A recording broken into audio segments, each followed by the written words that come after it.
Good morning students.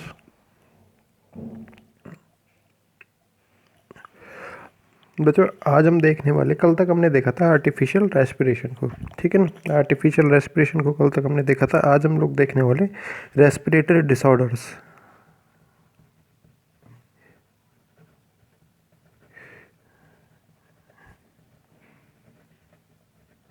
Respiratory disorders, respiratory related to respiration, ठीक है ना,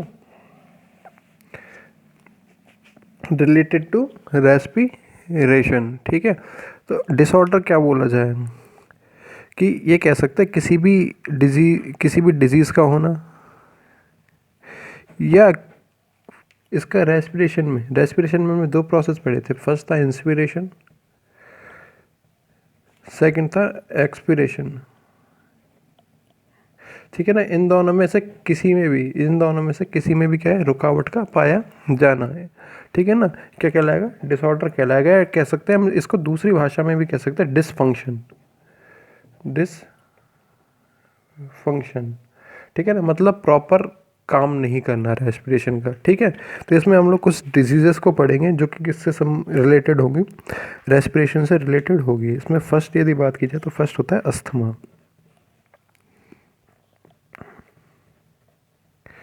फर्स्ट होता है क्या? अस्थमा, ठीक है ना। पहली बात तो मैं लिखूंगा कॉजिटिंग फैक्टर। कॉजिटिंग फैक्टर का मतलब होता है कि होगा किस किस से, ठीक है ना। होगा किस किस से। हम सबसे पहले तो बात करते हैं किससे होता है, एलर्जी से होगा, ठीक है ना।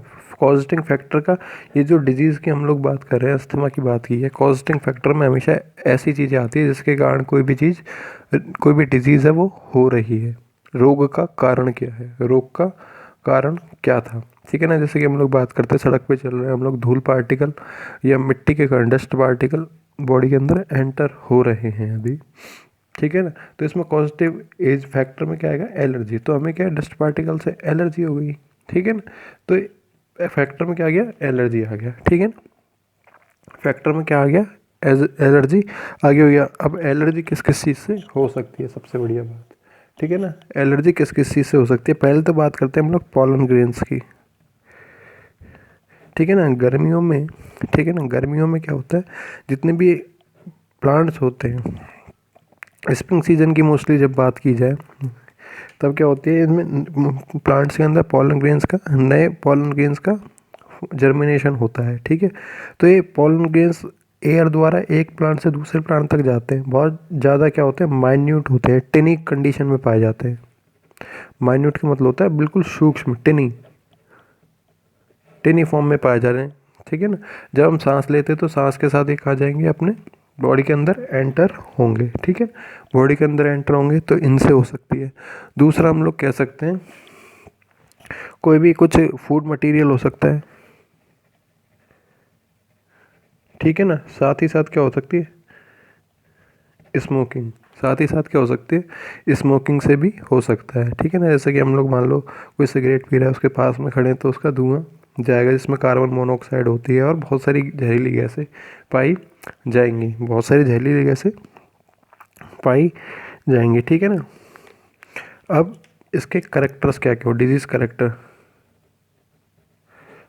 के करेक्टर्स क्या क्या हो, तो हम ये कह सकते हैं इसमें कफिंग हो सकती है, मतलब खांसी हो सकती है, and deficiency of breathing and difficulty of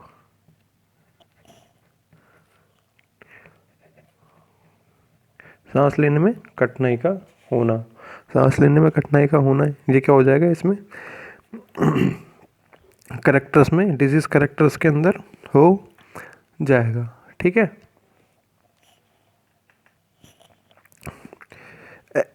जब भी अस्थमा का अटैक आएगा, during asthmatic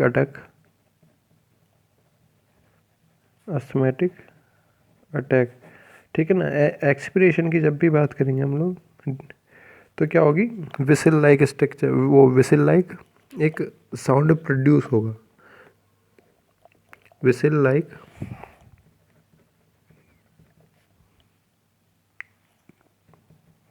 whistling sound produce। Whistle like sound क्या होगा यहाँ पे प्रोड्यूस होगा।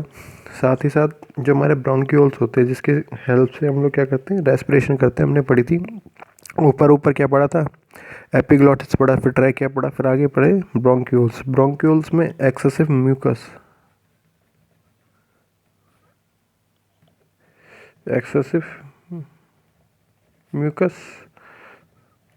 सेक्रीशन इन ब्रोंक्यूल्स, ठीक है ना। ब्रोंक्यूल्स के अंदर क्या हो जाएगा एक एक्सेसिव अमाउंट ऑफ म्यूकस का सेक्रीशन होने लग जाएगा। साथ ही साथ क्या हो जाएगी इन्फ्लामेशन, सूजन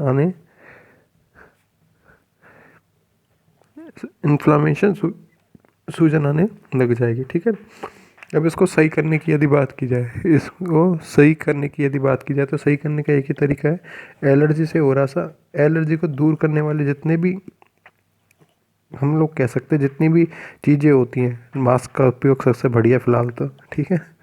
तो एलर्जी से होने वाली जितनी भी चीज़ें होती है, dust particle, pollen gas, smoking वगैरह, इन सब से दूर रहना चाहिए। इन सब से क्या होगा दूर रहना चाहिए। ये क्या होता है आपका अस्थमा होता है। दोबारा बताया तो हमने बात की एलर्जी के कारण हो रही है। एलर्जी इन सब चीज़ों से हो सकती है, pollen grains, smoking, food material, बहुत सारी चीज़ें हो सकती है, ठीक है, जो कि हमारे रेस्पिरेशन में कहीं ना कहीं एक बैरियर का हर्डल का काम करती है। इसके लक्षण क्या क्या होंगे, लक्षण होंगे कफिंग, खांसी होगी और सांस लेने में कठिनाई, ठीक है ना। जब भी अस्थमा का अटैक आएगा, इंस्पिरेशन मतलब सांस को छोड़ते समय एक साउंड प्रोड्यूस होगी किसकी तरह, सीटी की तरह, विसिल लाइक, ठीक है ना। साथ ही साथ जो ब्रोंक्यूल्स पाए जाते हैं ट्रैकिया के नीचे की स्ट्रक्चर जो है, इसमें एक्सेसिव अमाउंट में म्यूकस का सेक्रीशन होने लग जाएगा, जिससे कि जो हमारा गला है इसमें सूजन आ जाएगी। तरीका यही था बचाव का, एलर्जी वाले तत्व जितने भी हों, पार्टिकल्स जितने भी हों, इनसे दूर रहना चाहिए, ठीक है ना। इनसे क्या होना चाहिए, दूर रहना चाहिए। दूसरा होता है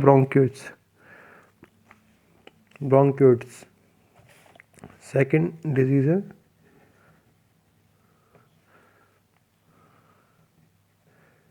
ब्रोंकिट्स, ठीक है ना। ब्रोंकिट्स ये होगा कि जितनी भी हम लोग बात करते हैं रेस्पिरेटरी ट्रैक की, नाम से ही समझ में आ रहा होगा सबसे पहले तो ब्रोंक्यूल से क्या है, ब्रोंक्यूल से रिलेटेड है, ठीक है ना। ब्रोंक्यूल से रिलेटेड पाई जाएगी। इसमें क्या होगी, लगातार खांसी आएगी, कंटिन्यूस कफ,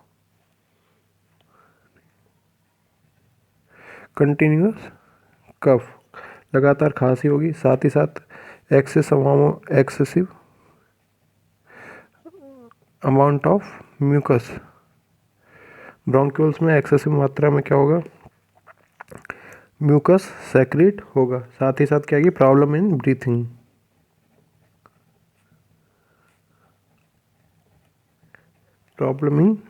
ब्रीथिंग में क्या होगी, प्रॉब्लम होगी। अब ये म्यूकस का सेक्रेशन हो रहा है, इसीलिए लास्ट की तरफ क्या हो जाएगा, इन्फ्लामेशन। इस पार्ट में थ्रोट में क्या हो जाएगा, जो गला वाला पार्ट है इसमें क्या होने लग जाएगी, सूजन आने लग जाएगी, ठीक है ना।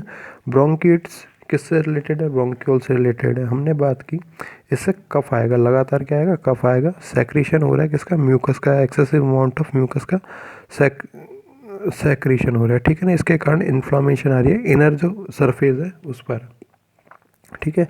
सांस लेने में क्या आ रही है, कठिनाई। अब ये जो कफ होगा ये होगा ग्रीन येलो कलर का, ये क्या होगा,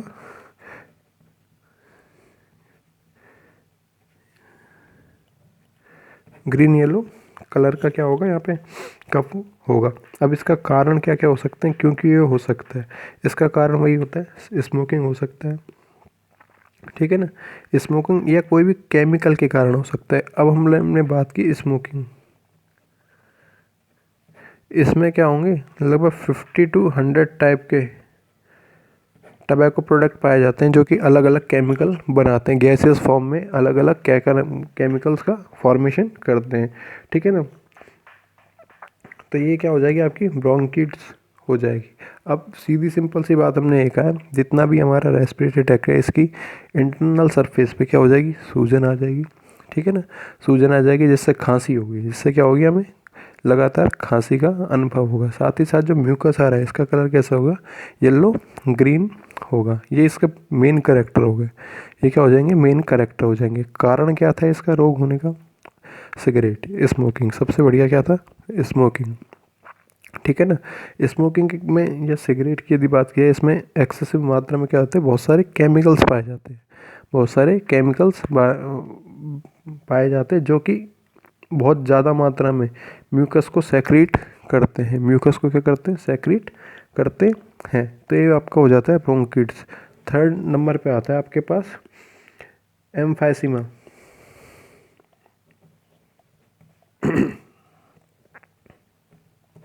एम्फाइसीमा, ठीक है ना। एम्फाइसीमा की यदि बात की जाए तो इसका सीधा सीधा मतलब यही होता है कि जितने भी हमारे लंग्स में क्या होता है, एक्सेसिव अमाउंट में एयर का पाया जाना,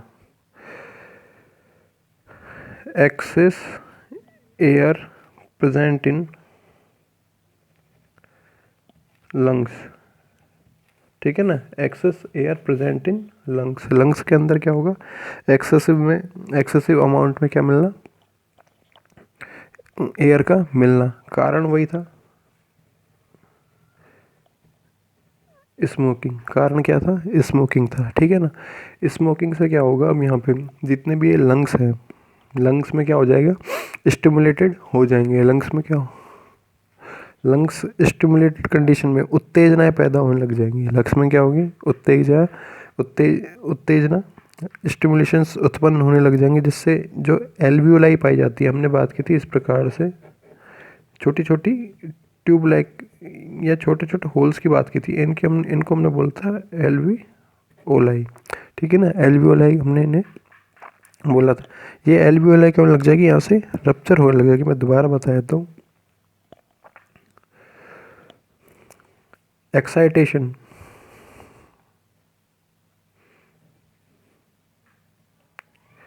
excitation in lungs, then alveoli destroyed, alveoli destroy, alveoli क्या होगी, यहाँ से डिस्ट्रॉय होने लग जाएगी। अब क्या होगा, ये डिस्ट्रॉय हो रही है तो डिस्ट्रॉय होने के कारण क्या हो जाएंगे, ये जो जहाँ से मान लो ये वाली डिस्ट्रॉय होती है तो ये वाला जो स्थान है फूल कर बड़ा हो जाएगा। फूल कर क्या होगा, यहाँ पे बड़ा हो जाएगा। ये वाली डिस्ट्रॉय हुई तो ये फूल कर इतना बड़ा हो जाएगा, ठीक है ना। जिससे क्या होगा, जो रेस्पिरेशन के लिए जो एरिया पाया जाता है ये क्या हो जाएगा, ज़्यादा हो जाएगा। रेस्पिरेशन के लिए रेस्पिरेशन एरिया,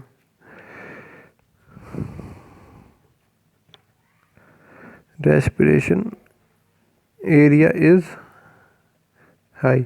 अब हमने बात की थी एल्वियोलाई के अंदर क्या आती है, ब्लड कैपिलरीज आती है। एल्वियोलाई के अंदर आती है ब्लड कैपिलरीज, ठीक है ना। ये ब्लड कैपिलरीज, ये ब्लड कैपिलरीज क्या होने लग जाएगी, यहाँ पे डिस्ट्रॉय होने लग जाएंगी, ठीक है ना। डिस्ट्रॉय होने लग जाएगी क्योंकि एल्वियोलाई डिस्ट्रॉय है। एल्वियोलाई के डिस्ट्रॉय होने से ब्लड कैपिलरीज जो अंदर आई थी, जो कि ऑक्सीजन को और CO2 को छोड़ रही है, ये डिस्ट्रॉय हो गए। डिस्ट्रॉय होने के कारण क्या होगा, इनमें छोटे छोटे से एयर चैम्बर्स बन जाएंगे। क्या बन जाएंगे,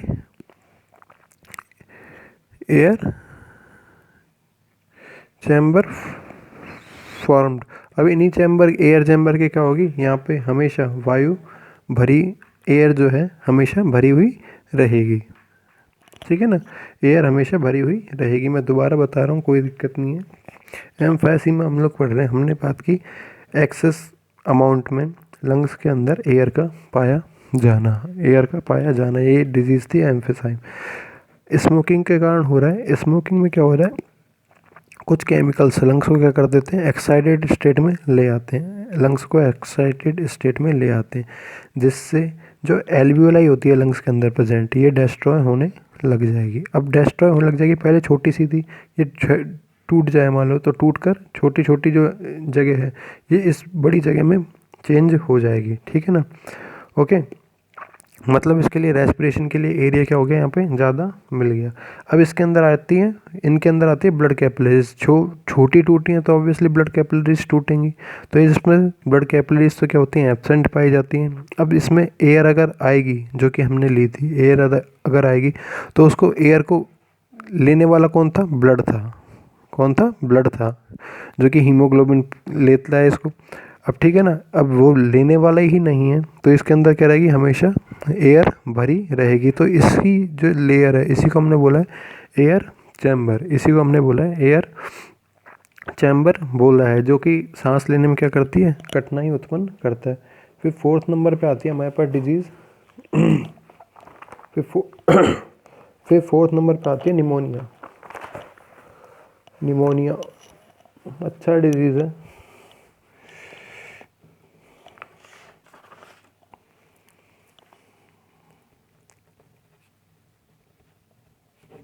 निमोनिया, ठीक है ना। सबसे पहले तो एक बैक्टीरिया के कारण होती है, ये पता होना चाहिए, ठीक है ना। निमोनिया वर्ड है, इसके बैक्टीरिया के नाम पे दिया गया है। एक बैक्टीरिया था न्यूमोकोकस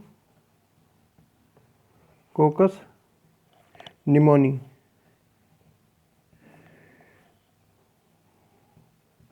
न्यूमोकोकस निमोनी, ये क्या है, एक बैक्टीरिया है। ये क्या है, एक बैक्टीरिया है। ओके, हमने बात की लंग्स की। लंग्स ऊपर मैंने छोटे से बना रखे हैं। लंग्स ऊपर क्या कर रखे हैं, मैंने छोटे से बना रखे हैं। इनके ऊपर हमने बात की थी, प्लूरल मेम्ब्रेन पाई जाती है एक, जो कि फ्रिक्शन को कम करने का काम करती है, ठीक है ना।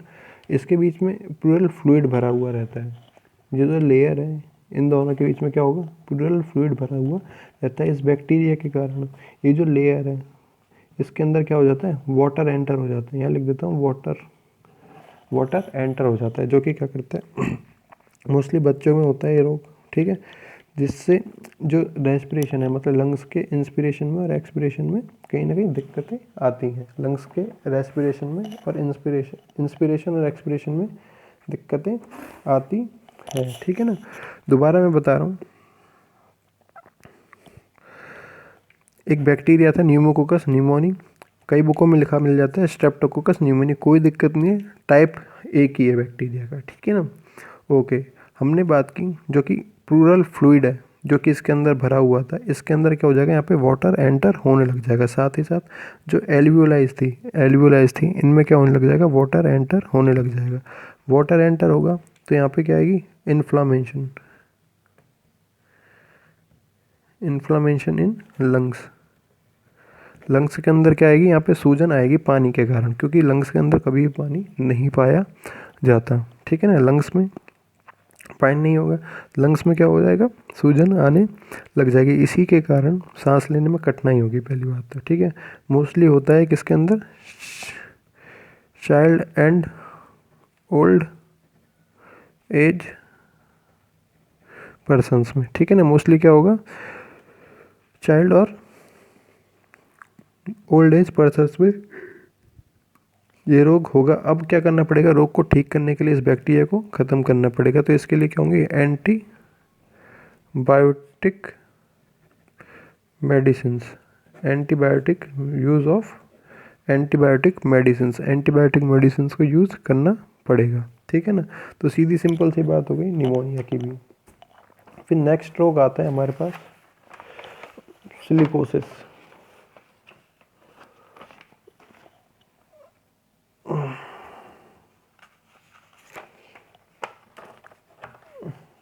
फिफ्थ नंबर पे आता है हमारे पास, सॉरी, कैंसर आता है, ठीक है ना। फिफ्थ नंबर पर book, according to book, cancer of lungs.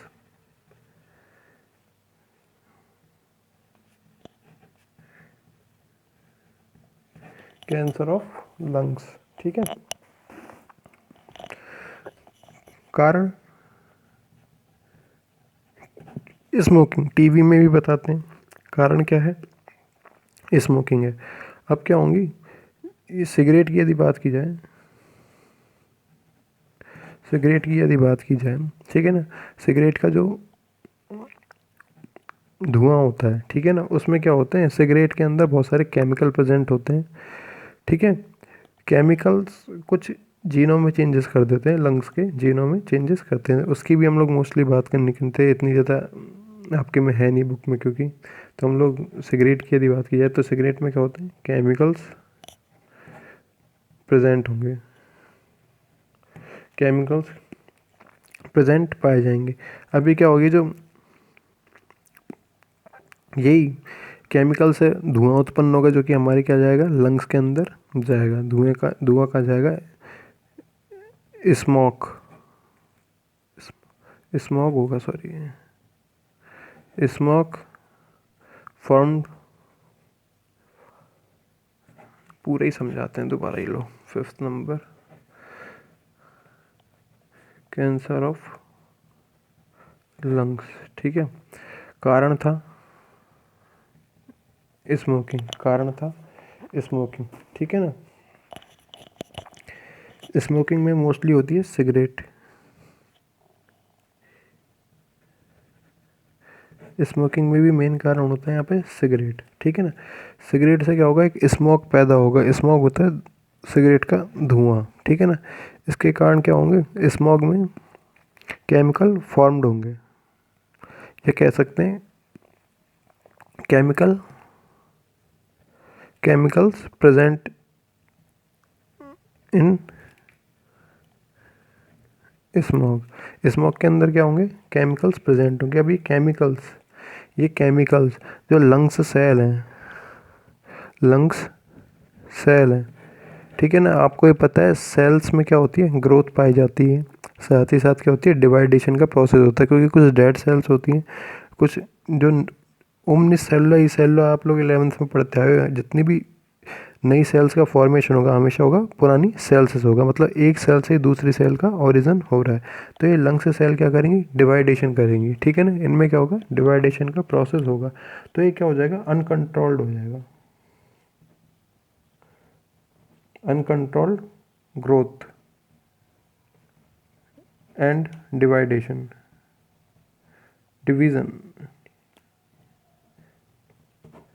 मतलब बनानी थी हमको, एक सेल बनानी थी, एक सेल मरी, यहाँ से दूसरी सेल को प्रोड्यूस करना था, लेकिन एक सेल मरी ना, तो यहाँ पे क्या हो गई, 4 सेल प्रोड्यूस हो गई, 4 सेल प्रोड्यूस हो गई। इसी को बोलते हैं हम लोग अनकंट्रोल्ड डिवीज़न।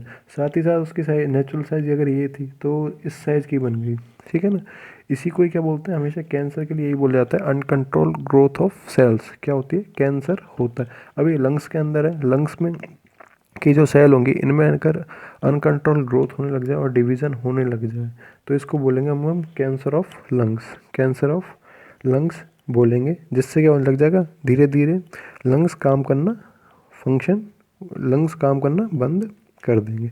ठीक है ना, 6 नंबर पे आता है एक डिजीज सिलिकोसिस, कल भी बताई थी सिलिकोसिस, और इसी को बोलते हैं एस्बेस्टोसिस।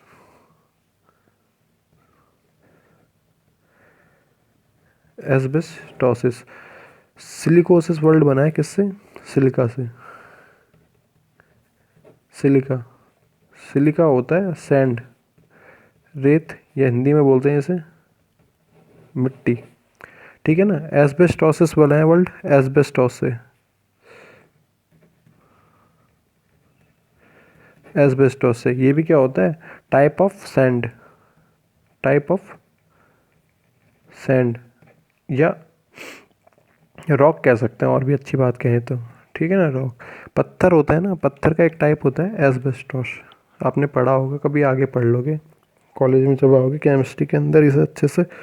ठीक है, सिलिकोसिस वर्ल्ड बना है सिलिका से, एस्बेस्टोसिस वर्ल्ड बना है रॉक से या एस्बेस्टोस से बना है। मोस्टली क्या होता है, एस्बेस्टोस, और एस्बेस्टोस का मतलब होता है सैंड या रॉक्स। ओके, तो जितने भी ऐसा कोई भी मजदूर जो कि कहाँ पे काम करता है, मिट्टी की वाले स्थान पे काम करता है, या जहाँ पे पहाड़ों से खनन का काम चल रहा है, माइनिंग का काम चलता है। ठीक है ना, माइनिंग का काम चलता है, तो वहाँ पे क्या होती है, हमेशा धूल मिट्टी के कण हमेशा उड़ते रहते हैं, बहुत ज़्यादा मात्रा में उड़ते रहते हैं। पत्थर वत्थर जहाँ पे पिसते हैं, जहाँ पे बहुत छोटे छोटे टाइल्स वगैरह का काम होता है यहाँ पे। ठीक है ना, तो इसमें लंग्स में क्या होने लग जाता है, सिलिका के पार्टिकल्स जो हैं वो एंटर करने लग जाते हैं। सिलिका या सैंड पार्टिकल्स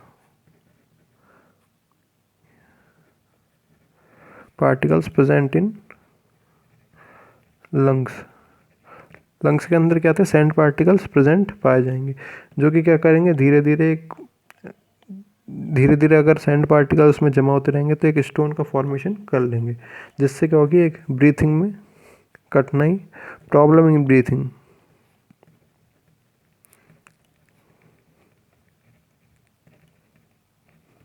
ब्रीथिंग में क्या आएगी, यहाँ पे प्रॉब्लम आएगी। मैं दोबारा बताता हूँ, सिलिकोसिस हमने कह रहा, पहली बात तो इसका कारण क्या था, मिट्टी या रेत, मतलब एयर पॉल्यूशन था, ठीक है ना। अब कोई भी ऐसा लेबर, श्रमिकों की हम लोग बात कर रहे हैं जो कि कहाँ पे, सिलिका के साथ, मतलब सिलिका वाले स्थान पर, या एस्बेस्टॉस जहाँ पे पाया जाता है खानों में, मतलब mining, in place of mining,